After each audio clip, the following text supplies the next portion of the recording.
Hi everyone. This video is walking you guys through your second essay assignment. You guys have already created a substantial argument in your first essay, and your second essay is devoted to expanding on that exact same argument and stance with ample research from appropriate and credible sources.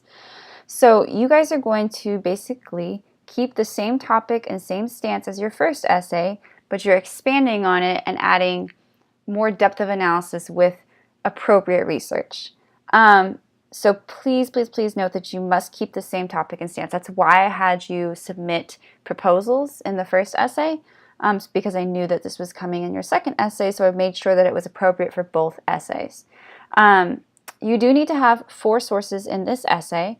One of these is a required in-person interview. So this means that you actually have to conduct an interview with someone who has credibility and knowledge of the issue. And then you need to have 3 other sources at least. So your essay is 5 to 6 pages in length and is due on Sunday, March 31st at midnight. This is, again, MLA formatting is required. Everything's checked for plagiarism, and then the minimum page length down to the bottom of the 5th page for the actual essay is required. You will also be required to have a bibliography. That does not count in that page length requirement. So you need to have 5 pages at least on your essay.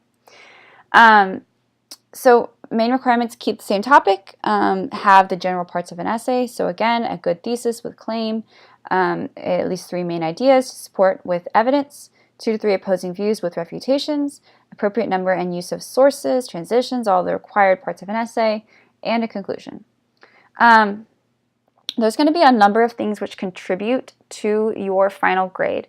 So I'm going to explain these. Not all of these are going to be turned in the final draft. So when you go to submit, you'll see that on the rubric, you'll have a pre-research activity that will count for part of this overall grade.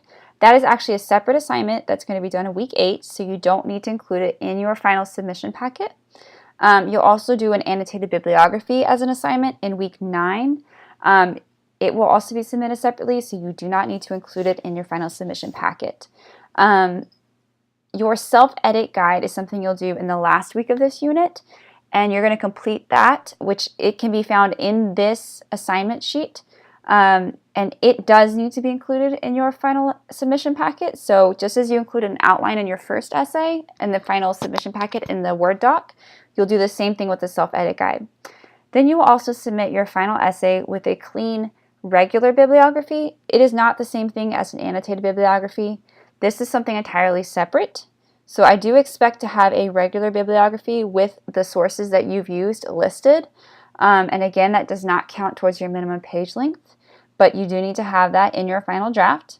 And obviously that is part of your final submission packet. So when you go to submit this to me, all I expect to see is a self-edit guide and then your final essay and a bibliography. The documents that you need can be found here. And again, these will be as separate assignments, but I've included them here just in case you want a quick reference. So you'll do an annotated bibliography assignment, which basically consists of 3 parts. You're doing a citation of source, a summary, and a reflection. And I've given you an example here.